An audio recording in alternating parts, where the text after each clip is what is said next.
Hello বন্ধুরা, BM এক্সপ্লেনের নতুন এপিসোডে সকলকে স্বাগত জানাই। আজকে হইচইতে রিলিজ হওয়া রহস্য সিরিজ গভীর জলের মাছের দ্বিতীয় সিজনের ব্যাখ্যা নিয়ে হাজির হয়েছি। এই সিরিজের মুখ্য ভূমিকায় রয়েছে উষসী সাহা, অনন্যা সেন এবং স্বস্তিকা দত্ত। এই সিরিজটি ক্রিয়েট করেছে ইন্দু, হ্যালো, মহামায়া খ্যাত সহনা দত্ত এবং ডিরেক্ট করেছে সুমন দাস। এই সিজনটি দেখতে গেলে অতি অবশ্যই এর আগের সিজন দেখা বা অ্যাটলিস্ট আগের সিজনের ব্যাখ্যা দেখা জরুরি, না হলে অনেক বিষয় মাথার উপর দিয়ে যাবেই যাবে। তাই এই ব্যাখ্যাটি দেওয়ার আগে আমার করা আগের সিজনের ব্যাখ্যাটি দেখার অনুরোধ রইল। সেই ভিডিওর লিঙ্ক আমি ডিসক্রিপশন বক্সে তথা ওপরের আই বাটনেও দিয়ে দিলাম। এই সিরিজটি বাড়ির সকলের সাথে একসাথে বসেই দেখা যেতে পারে, এমন কোনো সিন বা সিচুয়েশন নেই যেটা বাচ্চাদের সামনে না দেখা যেতে পারে। তো ইন্ট্রোটাকে আর বর্ণনা করে আজকের ব্যাখ্যা শুরু করছি। চন্দ্রিমার স্বামী তীর্থ, বিশাখার স্বামী ধ্রুব, আরাত্রিকার স্বামী অনির্বাণ এবং দিতির স্বামী সুমিত নিজেদের বউদের লয়্যালটি যাচাই করার জন্য একটা টেস্ট করতে রাজি হয়। যদিও এটার কমপ্লিট ইন্ধন যোগায় তীর্থই, কারণ বিশাখার স্বামী ধ্রুব তীর্থর সামনে নিজের বউয়ের খুব গুণগান করে যে তার বউ কতটা লয়াল, কিন্তু সে তো আর তখনও জানে না যে বিশাখা চন্দ্রিমার স্বামীর সাথে গোপনে পরকীয়া করে। ফলে সেই বিষয়টা তীর্থ ধ্রুবর কাছে প্রমাণ করার জন্যই এই লয়্যালটি টেস্টের কথাটা তোলে। তখন ধ্রুব ফাইনালি রাজি হয়ে যায় এবং তার সাথে রাজি হয় অনির্বাণ আর সুমিত। তখন তীর্থ কিছু শর্ত দেয়, যেমন এই টেস্টের ব্যাপারে কেউ তাদের নিজেদের স্ত্রীকে জানাতে পারবে না এবং তীর্থই ওদের স্ত্রীদের বেলাগাম হওয়ার সুযোগ করে দেবে, ইত্যাদি ইত্যাদি। এতক্ষণ যে ঘটনার ব্যাপারে জানলাম সেগুলি ঘটেছিল আসলে বিশাখা, চন্দ্রিমার, আরাত্রিকার, দিতির স্বামীদের ওপর লয়্যালটি টেস্ট নেওয়ার অনেক আগেই, অর্থাৎ গভীর জলের মাছের প্রথম সিজনের কাহিনীর আরো অনেক আগেই এই ঘটনাগুলি ঘটেছে। তারপর যা যা ঘটেছে তা আমরা দেখেছি এই সিরিজের প্রথম সিজনেই। এরই মধ্যে আবার আরো একটা কাণ্ড ঘটে যায়। চন্দ্রিমার সুরেশের মতন দ্বিতীয় একইভাবে মারা যায়, অর্থাৎ তিনজনেরই নাককান দিয়ে রক্ত বেরিয়েছিল এবং ব্রেন স্ট্রোক হয়েছিল। যে পুলিশ এই মৃত্যুগুলির তদন্ত করছিল, অর্থাৎ ইন্সপেক্টর গায়েন, সেও এই কেস নিয়ে খুব একটা সুবিধা করে উঠতে পারছিল না। কে তাদেরকে মারছে এবং কি তার উদ্দেশ্য? অন্যদিকে আমরা এটা দেখতে পাই যে বিশাখা আর আরাত্রিকা নিজেদেরকে আর সহ্য করতে পারছে না। আসলে প্রথম সিজনে আমরা দেখতে পেয়েছিলাম যে তাদের স্বামীরা তাদের লয়্যালটি টেস্টে ফেল করে গিয়েছিল, যদিও সেটা হয়েছিল তাদেরই বাড়াবাড়ির জন্য, তাই তারা একে অপরকে সহ্য করতে পারে না। যাই হোক, ইতিমধ্যে ইন্সপেক্টর গায়েন সুরেশের মার্ডারের জায়গা থেকে যে সিগারেট পেয়েছিল তাতে লেগে থাকা মুখের লালা টেস্ট করতে দিয়েছিল এবং সেই রিপোর্ট অনুযায়ী জানা গেছে যে সেই লালাগুলি ছিল ধ্রুব, সুমিত আর অনির্বাণের। ফলে ইন্সপেক্টর গায়েন তাদেরকে পুলিশ স্টেশনে ডেকে পাঠায় এবং অনির্বাণ বাধ্য হয়ে আরাত্রিকাকে বিশাখার বাড়িতে রেখে ধ্রুবর সাথে পুলিশ স্টেশনে যায়। এবার একটু অতীতে ফিরে যায়। সেই যে তীর্থ, অনির্বাণ, ধ্রুব আর সুমিত বলেছিল যে সে তাদের স্ত্রীদের বেলাগাম করে দেওয়ার সুযোগ করে দেবে, সেটা সে কি করে করেছিল এবার সেটা বলি। তীর্থর স্ত্রী অর্থাৎ চন্দ্রিমা জানতো তীর্থর সাথে বৃন্দা বলে অফিসের একটি মেয়ের অ্যাফেয়ার আছে, কিন্তু সে তো আর বিশাখার ব্যাপারটা জানতো না। এবারে তীর্থ চন্দ্রিমাকে একটা অফার দেয় যে সে যদি তার বান্ধবীদের অর্থাৎ বিশাখা, আরাত্রিকা আর দিদিকে তাদের একে অপরের স্বামীদের সাথে অ্যাফেয়ার করে লয়্যালটি টেস্ট করার জন্য রাজি করাতে পারে, তাহলে সে আর চন্দ্রিমাকে ডিভোর্স দেবে না। তার সাথে সাথে আরও একটা জিনিস প্রমাণ হয়ে যাবে যে চন্দ্রিমার বন্ধুরা আসলে তার সম্পর্কে কি ভাবে, তার কি আদৌ তাকে বন্ধু ভাবে নাকি সবই জাস্ট নাটক করে। তীর্থর এই কথা শুনে প্লাস নিজের সংসার বাঁচাতে চন্দ্রিমা তীর্থর কথা মেনে নেয় এবং এই খেলা খেলতে রাজি হয়ে যায়। এবং তারপরে যে কি হয় তা তো আমরা প্রথম সিজনেই দেখেছি। এবার ঘটনা হচ্ছে, তীর্থ শুধু চেয়েছিল যেন তেন প্রকারানো সে যেন বাজি জিতে যায়, যে সে ধ্রুব, অনির্বাণ আর সুমিতকে যেটা বলেছিল যে সুযোগ পেলে তাদের বউও পরকীয়া করতে পারে, কিন্তু সে ভাবতে পারেনি চন্দ্রিমা তার খেলার ওপর দিয়ে গিয়ে নিজের মতন খেলা খেলতে শুরু করবে। এই সমস্ত ব্যাপারটা ধ্রুব, অনির্বাণ আর সুমিত পুলিশ স্টেশনে গিয়ে ইন্সপেক্টর গায়েনকেও জানায়। ইতিমধ্যে আবার একটা কাণ্ড ঘটে যায়। হঠাৎ পুলিশ স্টেশনে একজন অচেনা মহিলা কোলে বাচ্চা নিয়ে কাঁদতে কাঁদতে জানায় যে সে নাকি মৃত সুরেশের স্ত্রী। সে শুনে ইন্সপেক্টর গায়েন সহ বাকিরাও অবাক হয়ে যায়। এ কি করে সম্ভব? সুরেশ তো সমকামী ছিল, অর্থাৎ গিয়েছিল, তার বউ বাচ্চা আসতে পারে কি করে? অন্যদিকে বিশাখা আরাত্রিকাকে বলে যে বেকার নিজেদের মধ্যে সন্দেহ করে লাভ নেই, এখন তাদেরও যেহেতু মৃত্যু হতে পারে তাই তাদের উচিত একসাথে কাজ করা। বিশাখার প্রস্তাবে আরাত্রিকা রাজি হয়ে যায়। তখন বিশাখা আরাত্রিকাকে নিয়ে তীর্থর অফিসের উদ্দেশ্যে রওনা হয়, কারণ এইসব ঝামেলার মধ্যে একমাত্র তীর্থই খুব বেশি পরিমাণে ইনোসেন্ট বলে মনে হচ্ছে। কিন্তু আদৌ কি তাই? এরই মধ্যে আবার সুমিত আরাত্রিকাকে ফোন করে হঠাৎ উদয় হওয়া সুরেশের বউ বাচ্চার কথা জানায়। এই ঘটনা জানার পরে আরাত্রিকা বিশাখাকে বলে যে তাহলে কি চন্দ্রিমার আসলে সুরেশের সাথে অ্যাফেয়ার চলছিল। ওদিকে ইন্সপেক্টর গায়েন সেই মহিলার থেকে জানতে পারে যে সুরেশের মৃত্যুর খবর সেই পিএনপিসি রেস্তোরাঁ থেকে সুরেশের একজন কলিগ নাম বিষ্ণু সেই জানিয়েছে ওই মহিলাকে। অন্যদিকে বিশাখা আর আরাত্রিকা তীর্থর অফিসে গিয়ে তীর্থর কাছ থেকে জানতে চায় যে যেদিন চন্দ্রিমা মারা গিয়েছিল সেদিন কি সত্যিই সে আদৌ বাইরে গিয়েছিল নাকি সে বাইরে যাওয়ার ভান করেছিল। তীর্থ জানায় যে সে মিথ্যে বলছে না, সে সত্যিই বাইরে গিয়েছিল। তারপরেই তীর্থ অবাক হয়ে জিজ্ঞাসা করে যে তাদের স্বামীরা কি তাদের বাজির ব্যাপারে জানিয়ে দিয়েছে নাকি। বিশাখা আর আরাত্রিকা অবাক হয়ে যায়। তীর্থ কোন বাজির কথা বলছে? ইতিমধ্যে সেখানে তীর্থর কলিগ বৃন্দা এসে বলে যে সে আজকে তীর্থর সাথে লাঞ্চ করতে চায়। বৃন্দাকে দেখে বিশাখার তেলে বেগুনে জ্বলে ওঠে, কারণ বৃন্দা দেখতে বেশ হট এবং সুন্দরী। এরকম মেয়েকে পেলে চন্দ্রিমার দিকে আর কেন তাকাবে তীর্থ? কিন্তু তীর্থ যে বিশাখাকেও বৃন্দাকে নিয়ে ভুল বলেছিল তাতেই বিশাখার আরো গা পিত্তি জ্বলে যায় যে বৃন্দা নাকি খুব বোরিং। ফলে বিশাখা রাগ করে এবং আরাত্রিকা তীর্থর প্রাইভেট লাঞ্চে বাধা দিতে না চাওয়ার কারণে অফিস থেকে বেরিয়ে যায়। এদিকে তীর্থ আবার বৃন্দার আজকের হাবভাব দেখে একটু অবাক হয়ে যায়, কারণ বৃন্দা তো সত্যি আগে খুব সাদামাটা টাইপ মেয়ে ছিল, যদিও তার সাথে ব্রেকআপের পর সে হঠাৎ করে হট হয়ে গিয়েছে। কিন্তু সেই বৃন্দা হঠাৎ আজকে তীর্থর সাথে লাঞ্চ খাওয়ার কথা তুলল কেন? সেই কারণে তীর্থ অবাক হয়ে যায়। তাহলে কি বৃন্দা ইচ্ছা করে আরাত্রিকা আর বিশাখার সামনে ওরকম নাটক করলো? কিন্তু কেন? ওদিকে ইন্সপেক্টর গায়েন অনির্বাণ, সুমিত আর ধ্রুবকে সেদিনকার মতন যেতে বলে। তারপরে বিশাখা ধ্রুবকে ফোন করে জিজ্ঞাসা করে যে তীর্থ কোন বাজির কথা তাদেরকে বলতে চাইছিল। সেই শুনে ধ্রুব বিপদে পড়ে যায়। তারা তো তীর্থর সাথে তাদের নিয়ে ধরাবাজির ব্যাপারে তাদের বউদের কখনো জানায়নি। এবার তাহলে সে কি করবে? ওদিকে বিশাখা আবার তীর্থকে ফোন করে জানায় যে সুরেশ গিয়েছিল না, চন্দ্রিমার সাথে তার মানে তার সত্যি অ্যাফেয়ার চলছিল। এই শুনে তীর্থ হা হয়ে যায়। অন্যদিকে অনির্বাণ, ধ্রুব আর সুমিত এসে পৌঁছায় ধ্রুবর বাড়িতে, যেখানে বিশাখা আর আরাত্রিকা অলরেডি উপস্থিত ছিল। ইতিমধ্যে সেখানে তীর্থও এসে পৌঁছায়। সে নিজের সাথে দিতি আর চন্দ্রিমার ছবিও সেখানে নিয়ে আসে। এরপর সেখানে সবাই জানতে পারে যে ছেলেরা তাদের স্ত্রীদের লয়্যালটি টেস্টের নিয়ে বাজি ধরেছিল।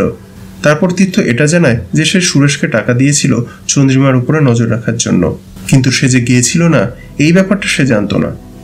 ইতিমধ্যে আরাত্রিকা আবার এটা ফাঁস করে দেয় যে এসব শুরু হওয়ার অনেক আগে থেকেই বিশাখার সাথে তীর্থর পরকীয়া চলছিল। সেই শুনে ধ্রুব রেগে গিয়ে বিশাখাকে এক চর মারে, কিন্তু বিশাখার চুপ করে থাকা ছাড়া আর কোনো উপায় থাকে না। এরপর তীর্থ বলে যে চন্দ্রিমা নিজে থেকে তার সাথে আর সংসার করতে চাইছিল না, এমনকি বাচ্চাটাকে পর্যন্ত অ্যাভয়েড করে দিতে চাইছিল, যদিও তীর্থ আর সেটা চাইছিল না। কিন্তু তীর্থ আরো অবাক তখন হয়ে যায় যখন সে অনির্বাণ, ধ্রুব আর সুমিতের থেকে জানতে পারে যে চন্দ্রিমা নাকি ওদের ফোন করে তীর্থকে বোঝাতে বলেছে যে তীর্থ যেন তার সাথে বিয়ে না ভাঙে। চন্দ্রিমা যে আসলে কি করতে চাইছিল তীর্থ বুঝে উঠতে পারছিল না। অন্যদিকে পুলিশ সেই পিএনপিসি রেস্তোরাঁতে গিয়ে সুরেশের সেই কলিগের থেকে জানতে পারে যে চন্দ্রিমা ছাড়াও সুরেশ আরো একটি মেয়েকে এন্টারটেইন করত, কিন্তু কে সেই মেয়ে তা সে বলতে পারে না। অন্যদিকে সুমিত এবার আরেকটা বিষয় সবাইকে জানায় যে সে, অনির্বাণ, ধ্রুব তীর্থর উপর ভরসা রাখতে পারছিল না। সেই কারণে তারা স্থির করে যে তাদের বউরা তাদের সাথে যাই করুক না কেন সেটা যেন তারা একে অপরকে জানায়। ফলে তাদের স্ত্রীরা আসলে একে অন্যের স্বামীর সাথে যাই করছে তা তারা আগে থেকেই জানতে পেরে গিয়েছিল। এই কথা জানা মাত্র বিশাখা আর আরাত্রিকা লজ্জায় পড়ে যায় ভীষণ। এরপরে আরাত্রিকা অনির্বাণকে নিয়ে বাড়ি ফিরে আসে। অন্যদিকে তীর্থ বাড়ি ফিরে বিশাখাকে ফোন করে জানায় যে সুরেশ তাকে জানিয়েছিল যে চন্দ্রিমা তাকে বলেছিল যে সে বেঁচে না থাকলে কাউকে যেন সে চন্দ্রিমাকে ভুলতে না দেয়। কিন্তু চন্দ্রিমা এই কথা কেন বলেছিল? তাহলে কি চন্দ্রিমা বুঝতে পেরেছিল যে কেউ তাকে মারতে চায়? সেই চন্দ্রিমার দিদিকে মারেনি তো, সেই ওদের মারতে চাইছে না তো? এই শুনে বিশাখা মহাফাপড়ে পড়ে যায়। অন্যদিকে বৃন্দা আসে পুলিশ স্টেশনে ইন্সপেক্টর গায়নের সাথে দেখা করতে।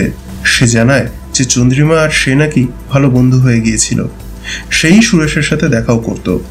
সুরেশই তাকে জানিয়েছিল যে সুরেশ চন্দ্রিমাকে ওই বিল্ডিং এ ডেকেছে দেখা করতে যেখান থেকে পড়ে চন্দ্রিমা মারা গিয়েছিল। এবার যেহেতু ওই বিল্ডিং এ বৃন্দার ফ্ল্যাট রয়েছে এবং তীর্থ বৃন্দার সাথে ওই ফ্ল্যাটেই দেখা করত, তাই তীর্থই চেয়েছিল ওইখানে চন্দ্রিমাকে মারতে, যাতে সম্পূর্ণ দায় বৃন্দার ঘাড়ে ফেলা যায়। তাই তার ধারণা তীর্থই চন্দ্রিমাকে খুন করেছে। এরপরের দিন সকালবেলা জানা যায় যে আরাত্রিকার স্বামী অনির্বাণ মুখে রক্ত উঠে মারা গিয়েছে, সেম অ্যাজ চন্দ্রিমা, সুরেশ আর দিতি। আরাত্রিকার বাড়িতে বিশাখা, ধ্রুব, সুমিত আর তীর্থ দেখা করতে আসে। সেখানে ইন্সপেক্টর গায়েনও এসে পৌঁছায়। সে এসে অনির্বাণের মৃতদেহ নিয়ে যায় এবং তীর্থকে তার সাথে থানায় গিয়ে দেখা করতে বলে। এরপরে বিশাখা ধ্রুব ওই বাড়ি থেকে বেরিয়ে আসে। তারপরে বিশাখা ধ্রুবকে বলে যে সে যেন তাকে হেল্প করে এটা জানতে যে কে তাদের মারছে, আর এবার আরাত্রিকার জায়গাতে অনির্বাণ কেন মারা গেল, সব থেকে বড় কথা খুনগুলো হচ্ছে কিভাবে। অন্যদিকে তীর্থ যায় থানায়। সেখানে ইন্সপেক্টর গায়েন তীর্থকে জিজ্ঞাসা করে যে সুরেশ যে চন্দ্রিমাকে খুনের দিন সেই বিল্ডিংয়ে ডেকেছিল সেটা কার কথায়, তীর্থর নাকি? সেই শুনে তীর্থ আকাশ থেকে পড়ে। সুরেশ কেন চন্দ্রিমাকে ডাকতে যাবে? তখন ইন্সপেক্টর গায়েন জানায় এসব অবাক হওয়ার নাটক করলে হবে না। তীর্থর এক্স গার্লফ্রেন্ড বৃন্দা আগের দিন এসে সব বলে দিয়েছে। তীর্থ যে টাকা দিয়েছিল সুরেশকে চন্দ্রিমার উপর নজর রাখার জন্য সেটা সে জানে। তার সাথে সাথে আরেকটা নতুন ইনফরমেশন ইন্সপেক্টর গায়েন তীর্থকে বলে যে তীর্থর অফিসে থাকার সুযোগ নিয়ে একবার চন্দ্রিমা বৃন্দাকে ডেকেছিল এবং সেই বৃন্দাকে বলেছিল মডার্ন হতে। তারপর থেকেই বৃন্দার লুকস চেঞ্জ হয়ে যায়, যেটা থেকে তীর্থ অবাক হয়ে যায়। সে যাই হোক, চন্দ্রিমার আসল উদ্দেশ্য ছিল তীর্থকে দুজনের সাথে ভাওতাবাজি করার জন্য শাস্তি দেওয়া। এবার ঘটনা হচ্ছে তীর্থ যে আবার সুরেশকে টাকা দিয়েছিল চন্দ্রিমার উপর নজর রাখার জন্য, সেটা চন্দ্রিমা কোনোভাবে বুঝে নিয়েছিল। তাই সে এবার সুরেশকে ল্যাজে খেলাচ্ছিল। এই কথা শুনে তীর্থ হা হয়ে যায়। তার এক্স স্ত্রী যে একজন মাস্টার প্ল্যানার সেটা সে বুঝতে পারে। এরপর ইন্সপেক্টর গায়েন আবার যায় আরাত্রিকার বাড়িতে অনির্বাণের খুনের ব্যাপারে তদন্ত করতে। সেখানে গিয়ে সে আরাত্রিকার জায়ের থেকে জানতে পারে যে যেদিন রাত্রে চন্দ্রিমা খুন হয়েছিল সেদিন রাত্রে ধ্রুব আর আরাত্রিকা তাদের বাড়ির সামনে দেখা করতে এসেছিল, এবং ধ্রুব আর আরাত্রিকা যে একে অপরকে সত্যিই ভালোবেসে ফেলেছিল সেটা সে দূর থেকে দেখতে পেয়েছিল। এরপরে ধ্রুব সেখান থেকে চলে গিয়েছিল। অন্যদিকে এই সমস্ত ব্যাপারটা ধ্রুব বিশাখাকে খোলাখুলি জানিয়ে দেয় সেই পিএনপিসি রেস্তোরাঁতে গিয়ে, যেখান থেকেই এই সব কিছুর সূত্রপাত হয়েছিল। বিশাখা সব শুনে কি বলবে বুঝে উঠতে পারে না। ইতিমধ্যে তাদের সাথে দেখা হয় সুরেশের সেই কলিগ বিষ্ণুর। ধ্রুব ওকে দেখে বুঝতে পারে যে সুরেশ না, এই বিষ্ণুই আসলে গে। ফলে বিশাখা আর ধ্রুব মিলে স্থির করে যে তারা একবার ওর সাথে কথা বলবে। যদি সুরেশের ব্যাপারে আরো কোনো ক্লু পায় তারা, তাহলে হয়তো কে তাদের খুন করছে সেই ব্যাপারে কোনো আইডিয়া পাওয়া যেতে পারে। অন্যদিকে আরাত্রিকার জায়ের সাথে কথা বলে ইন্সপেক্টর গায়েন যায় আরাত্রিকার সাথে কথা বলতে, যেখানে আগে থেকেই দিতির হাজবেন্ড সুমিত ছিল। তাকে দেখে ইন্সপেক্টর গায়েন খুশি হয়। তখন ইন্সপেক্টর গায়েন আরাত্রিকাকে বলে যে তারা যে নিজেদের স্বামীদের নিয়ে মিথ্যে বলেছিল যে যেদিন চন্দ্রিমা মারা গিয়েছিল তাদের স্বামীরা তাদের একে অপরের সাথে রাত কাটিয়েছিল, তার প্রমাণ সে পেয়ে গেছে। এবার ঘটনা হচ্ছে ধ্রুব আরাত্রিকার সাথে দেখা করে কোথায় গিয়েছিল। আর শুধু ধ্রুব নয়, সুমিত এবং অনির্বাণও সেম কাণ্ড করেছিল। তারা সকলেই কোথাও যেন উধাও হয়ে গিয়েছিল। কিন্তু এখন প্রশ্ন হলো, তাহলে কি তারা চন্দ্রিমাকে খুন করতেই উধাও হয়েছিল? অন্যদিকে বিষ্ণুর সাথে আলাদা করে কথা বলে ধ্রুব আর বিশাখা জানতে পারে যে বিষ্ণু সুরেশকে ভালোবাসত, কিন্তু সুরেশ টাকা ছাড়া কিচ্ছু চিনত না। সেই কারণেই তার এই হাল হয়েছে। একটা টাকা নিত সে তীর্থর থেকে, যাতে চন্দ্রিমার খবর সে তীর্থকে দেয়। এছাড়া আরেকজনও নাকি তাকে টাকা দিত খবর দেওয়ার জন্য। কিন্তু তার নাম জানার আগেই বিশাখার ফোনে আরাত্রিকার ফোন আসে এবং সে জানায় যে ইন্সপেক্টর গায়েন তাদের বলা মিথ্যে ধরে ফেলেছে এবং সে তার বাড়ি থেকে সুমিতকে তুলে নিয়ে গেছে জেরা করার জন্য। ফলে সে ইমিডিয়েটলি ধ্রুবকে নিয়ে বাড়ি চলে আসে। সব শুনে ধ্রুব চাপে পড়ে যায়। তার অবশ্য আরেকটা কারণ রয়েছে। যেদিন চন্দ্রিমা মারা যায় সেদিন ধ্রুব, অনির্বাণ আর সুমিত চন্দ্রিমার ফোন পেয়ে দেখা করতে গিয়েছিল তার সাথে, কিন্তু তারা তার বাড়িতে ঢুকতে যাওয়ার আগেই তারা দেখতে পায় চন্দ্রিমা তড়িঘড়ি করে একটা ট্যাক্সি নিয়ে অত রাত্রে কোথাও একটা বেরিয়ে গেল। ফলে তারা চন্দ্রিমার ট্যাক্সি ফলো করে এবং দেখতে পায় চন্দ্রিমা সেই বিল্ডিংয়ে গেল যেখানে তার মৃতদেহ পাওয়া গিয়েছিল। কিন্তু তারা আর সেখানে না ঢুকে আবার চন্দ্রিমার বাড়িতে চলে গিয়েছিল। এই সমস্ত কথা ধ্রুব বিশাখাকে আর সুমিত ইন্সপেক্টর গায়েনকে জানায়। এরপর ইন্সপেক্টর গায়েন ধ্রুবকে ডেকে পাঠায় এবং সেও ইন্সপেক্টর গায়েনকে এই সেম কথাগুলোই জানায়। তখন ইন্সপেক্টর গায়েন বলে যে তারা ভালোই গল্প দিচ্ছে, কিন্তু সমস্যা হলো সেদিন সেই বিল্ডিংয়ের সিসিটিভি খারাপ হয়ে গিয়েছিল, তাই তাদের কথা আদৌ সত্যি কিনা সেটা ভেরিফাই করার কোনো উপায় নেই। বৃন্দার ফ্ল্যাট যেহেতু এই বিল্ডিংয়ে, তাই বৃন্দাই এই ব্যাপারটা জানিয়েছে তাকে। এছাড়া বৃন্দা আরও জানিয়েছে যে তীর্থ নাকি সুরেশকে বলেছিল একটি বিশেষ দিনে চন্দ্রিমাকে তার বাড়িতেই আটকে রাখতে, যাতে তীর্থ সেদিন বিশাখার সাথে ফুর্তি করতে পারে। কিন্তু কোনো এক অদ্ভুত কারণে সেদিন তীর্থ চন্দ্রিমাকে না আটকে ওকে বাড়িতে যেতে দিয়েছিল। কিন্তু সে কেন এরকম করেছিল? তীর্থকে হাতে নাতে ধরিয়ে দেওয়ার জন্য কি, নাকি কেউ তাকে এটা করতে টাকা দিয়েছিল? এরপরে বৃন্দা সুরেশের সাথে কথা বলে সেই অদৃশ্য পার্সনের ব্যাপারে জানার চেষ্টা করেছিল, কিন্তু সুরেশ তার পরিচয় ডিসক্লোজ করেনি। এর থেকে একটা জিনিস ক্লিয়ার হয়ে যায় যে এখানে আরও একজন অদৃশ্য ব্যক্তি আছে যে এই সব কিছু করছে। যাই হোক, এরপরে ইন্সপেক্টর গায়ন সুমিত আর ধ্রুবকে ছেড়ে দেয়। বাড়ি আসার পথে সুমিত ধ্রুবকে জানায় যে যেদিন চন্দ্রিমা মারা গিয়েছিল সেদিন সে অনেক রাত্রে বিশাখা আর আরাত্রিকাকে সেই বিল্ডিং এর দিকে যেতে দেখেছিল যেখানে চন্দ্রিমা মারা গিয়েছিল। সেই শুনে ধ্রুব হা হয়ে যায়। ফলে সে পরের দিন বিশাখাকে নিয়ে আরাত্রিকার বাড়ি যায় সমস্ত বিষয়টি জানার জন্য। সেখানে গিয়ে ধ্রুব যেটা জানতে পারে সেটা শুনে সে হা হয়ে যায়। সে জানতে পারে যে সেদিন রাত্রে চন্দ্রিমা বিশাখা আরাত্রিকার দিদিকে মেসেজ করে সেই বিল্ডিংয়ে ডাকে যেখানে চন্দ্রিমা মারা গেছে। বন্ধুর বিপদ হতে পারে ভেবে আরাত্রিকার বিশাখা সেখানে যায় আর দিদির যেতে একটু লেট হয়। যাই হোক, বিশাখা আর আরাত্রিকা সেখানে আরেকজনকে দেখে হা হয়ে যায়। সেটা হলো তীর্থ। তীর্থ জানায় যে সুরেশ নাকি তাকে ফোন করে জানায় যে কেউ একজন চন্দ্রিমাকে ছলচ্যুত করে সেই বিল্ডিংয়ে পাঠাতে বলেছিল এবং সে তাই করেছে। এবার তার ধারণা চন্দ্রিমার খুব বড় বিপদ, তাই সে ব্যাপারটা তীর্থকে জানালো। কিন্তু কে যে সেই তৃতীয় ব্যক্তি সেটা আবারও সুরেশ ডিসক্লোজ করে না। এরপরে তীর্থ, বিশাখা আর আরাত্রিকা সেই বিল্ডিংয়ের ছাদে গিয়ে দেখতে পায় যে চন্দ্রিমা অলরেডি পড়ে রয়েছে আর তার চোখ মুখ দিয়ে রক্ত বেরিয়েছে। সেই দেখে তীর্থ মাথা ঘুরে পড়ে যায়। এবার বিশাখা আর আরাত্রিকা চন্দ্রিমাকে বাঁচানোর জন্য তার ভারী বডি তুলে ছাদের রেলিংয়ে রাখে এবং ভাবে যেভাবেই হোক চন্দ্রিমাকে হাসপাতালে নিয়ে যেতে হবে যাতে সে বাঁচতে পারে। কিন্তু তাদের রাখার অসাবধানতার কারণে ছাদের রেলিং থেকে চন্দ্রিমার বডি নিচে পড়ে যায়। ফলে সেই দেখে তারা পালিয়ে আসতে বাধ্য হয়। এই সম্পূর্ণ কথা ধ্রুব যেমন জানতে পারে তেমন সেম কথা ইন্সপেক্টর গায়েন তীর্থর বাড়িতে গিয়ে তীর্থর কাছ থেকে জানতে পারে। কিন্তু এখন প্রশ্ন হলো এই কাজ কি করেছে এবং কেন? এরই মধ্যে আবার আরেকটা ব্যাপার ঘটে। বৃন্দাও ইন্সপেক্টর গায়েনের সাথে তীর্থর বাড়িতে এসেছিল। সাডেনলি তার নাক মুখ দিয়ে রক্ত বেরোয় এবং তার বডিও মৃত্যু মুখে লুটিয়ে পড়ে। সেই দিকে তীর্থ আর ইন্সপেক্টর গায়েনও হা হয়ে যায়। কি হচ্ছে এসব? কে করছে এসব? আর কিভাবে করছে? এইসব প্রশ্নের উত্তর বাকি রেখে এই সিজনের ইতি হয়।